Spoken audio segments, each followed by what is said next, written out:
نحمده ونصلي على رسوله الكريم اما بعد فاعوذ بالله من الشیطان الرجیم بسم اللہ الرحمن الرحیم۔ حضرت ابو ہریرہ رضی اللہ تعالی عنہ سے روایت ہے کہ نبی پاک صلی اللہ تعالی علیہ وسلم نے ارشاد فرمایا، اللہ رب العزت فرماتا ہے، یعنی حدیث قدسی ہے کہ الفاظ تو نبی پاک صلی اللہ تعالی علیہ وسلم کے ہیں لیکن فرمان خالق کائنات کا ہے۔ اللہ رب العزت فرماتا ہے وَلَا خُلُوفُ فَمِ الصَّائِمِ أَطْيَبُ عِنْدَ اللَّهِ مِنْ رِيحِ الْمِسْكِ، روزے دار کے منہ کی بو اللہ رب العزت کے نزدیک مشک سے بھی زیادہ پسندیدہ ہے۔ روزے دار کے منہ کی بو اللہ رب العزت کے نزدیک مشک کی خوشبو سے بھی زیادہ پسندیدہ ہے۔ سامعین و ناظرین، آج اس حدیث پاک پر چند پہلو سے گفتگو کروں گا کہ اللہ رب العزت نے ارشاد فرمایا کہ میرے نزدیک، یعنی اللہ رب العزت کے نزدیک روزے دار کے منہ کی بو مشک کی خوشبو سے بھی زیادہ پسندیدہ ہے۔ تو کیا جس طرح ہمیں کسی چیز کو سونگھنے کے بعد پتہ چلتا ہے کہ یہ بدبودار ہے یا خوشبودار ہے، اور پھر اس کی مقدار کتنی ہے، زیادہ خوشبو ہے یا کم خوشبو ہے،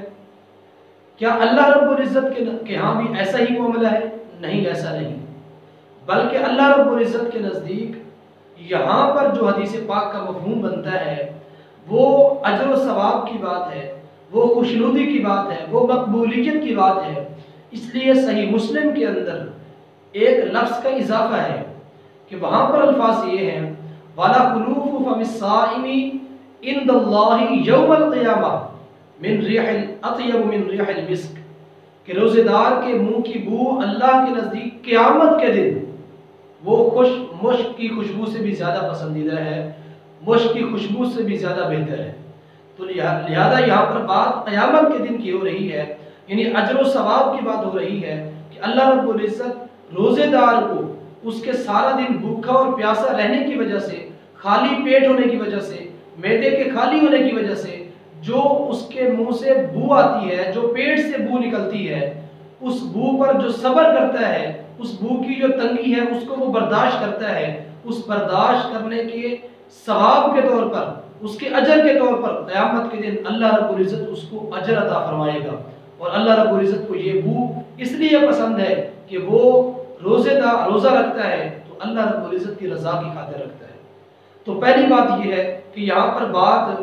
بنفس ہی خوشبو کی نہیں ہو رہی، بلکہ یہاں پر جو بات ہو رہی ہے وہ مقبولیت، خوشنودی اور اجر و ثواب کے اعتبار سے ہو رہی ہے۔ اسی کو امام نووی علیہ الرحمہ نے شرح صحیح مسلم کے اندر لکھا ہے۔ دوسری بات یہاں پر یہ ہے کہ سنن نسائی کے اندر حدیث پاک ہے، شہید کے خون کی بو کو مشک سے تشبیہ دی گئی ہے۔ نبی علیہ السلام نے فرمایا ریحھا کالمسک، کہ شہید کے خون کی بو وہ مشک کی طرح ہے، اور یہاں پر روزے دار کے منہ کی بو وہ مشک سے بھی زیادہ پسندیدہ ہے، اطیب ہے۔ تو ان دونوں کو جب سامنے رکھتے ہیں، موازنہ کرتے ہیں، اگرچہ شہادت مجموعی طور پر دیکھا جائے تو شہادت روزے سے کئی درجے افضل ہے۔ شہید جو ہوتا ہے وہ میدان جہاد میں کافروں کے خلاف اپنی جان قربان کر دیتا ہے، اور گھر بار وطن سب کچھ چھوڑ کر میدان جہاد میں جاتا ہے، اپنی جان کو ہتھیلی پر رکھ کر وہ کفار کے خلاف جہاد کرتا ہے۔ یقیناً شہادت کا رتبہ بہت بلند ہے، لیکن شہادت کے اندر کئی چیزیں ہیں۔ وہاں میدان جہاد میں جانا اور پھر وہاں پر لڑنا، پھر جام شہادت نوش کرنا، اور پھر اس کا خون بہنا، اس خون کی جو بو ہے اس کی بات یہاں پر ہو رہی ہے۔ اسی طرح روزے کے اندر بھی کئی چیزیں ہیں۔ روزے کے اندر بھوک اور پیاس کو برداشت کرنا، اور خالصتاً اللہ رب العزت کی رضا کے لیے روزہ رکھنا، اور تمام گناہوں سے پرہیز کرنا، صبح صادق سے لے کر غروب آفتاب تک، اور تمام جو ممنوع چیزیں ہیں ان کے ارتکاب سے بچا رہنا، یہ ساری چیزیں ہیں۔ اور ساتھ ساتھ روزے دار کے منہ سے ایک بو آتی ہے، اس پر بھی اجر ملتا ہے۔ تو یہاں پر اس حدیث کے اندر اس کی بات ہو رہی ہے۔ تو ان دونوں چیزوں کا جب آپس میں موازنہ کرتے ہیں کہ روزے دار کے منہ کی بو اور ادھر شہید کے خون کی بو، ان دونوں کو جب آپس میں موازنہ کیا جائے تو اس وقت دونوں حدیثوں کا ایک موازنہ کر کے جو ہمیں جواب ملتا ہے وہ یہ ہے کہ روزے دار کے منہ کی بو شہید کے خون کی بو سے بھی زیادہ افضل ہے، کیونکہ شہید کے خون کو مشک کی طرح کہا گیا ہے اور یہاں پر روزے دار کے منہ کی بو کو مشک سے بھی زیادہ افضل اور پسندیدہ قرار دیا گیا ہے۔ تیسری بات یہاں پر جو سامنے آتی ہے وہ یہ ہے کہ یہ ایسا کیوں کیا گیا ہے کہ روزے دار کی منہ کی بو کو اتنا اہمیت اور فضیلت والا کیوں قرار دیا گیا ہے؟ اس کی وجہ علماء نے یہ لکھی ہے کہ جب منہ سے بو آئے گی تو لوگ روزے دار سے، چاہے وہ نفلی روزہ ہو، چاہے وہ قضا روزہ ہو، چاہے رمضان کا ادا روزہ ہو، تو ایسے شخص سے لوگ نفرت کریں گے، لوگ اس سے دور بھاگیں گے، لوگ اس سے بات کرنے سے گریز کریں گے۔ تو ایسی صورت میں نبی علیہ السلام نے اللہ رب العزت کی وساطت سے یہ فرمایا ہے کہ روزے دار کے منہ کی بو اللہ رب العزت کے نزدیک مشک سے بھی زیادہ پسندیدہ ہے، تاکہ اس روزے دار سے اس آنے والی بو کی وجہ سے کوئی شخص قطع کلامی نہ کرے، اس سے بات کرنے میں گریز نہ کرے، اس سے لوگ دور نہ بھاگے۔ تو اس وجہ سے اس کے منہ کی بو کو اس اہمیت والا اور فضیلت والا قرار دیا گیا ہے۔ چوتھی بات اس حدیث پاک سے ہمیں یہ سبق ملتا ہے کہ یہاں پر جو آنے والی بو ہے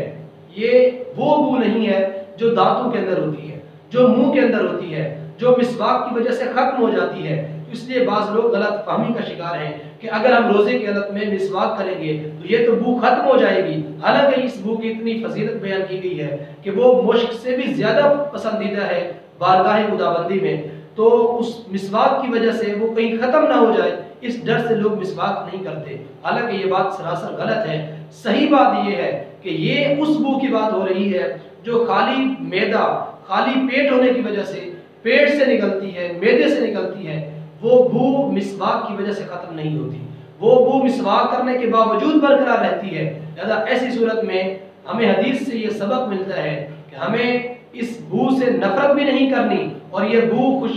شہید کے خون سے بھی بڑھ کر فضیلت والی ہے، اور ساتھ ساتھ ہمیں مسواک بھی کرتے رہنا ہے۔ مسواک اس وجہ سے نہیں ترک کرنا کہ کہیں یہ بو ختم نہ ہو جائے، بلکہ یہ بو ویسے ہی برقرار رہے گی جس طرح مسواک کرنے سے پہلے تھی۔ دعا ہے اللہ رب العزت ہمیں نبی علیہ السلام کے اس فرمان کی صحیح معنوں میں تشریح سمجھنے کی توفیق عطا فرمائے۔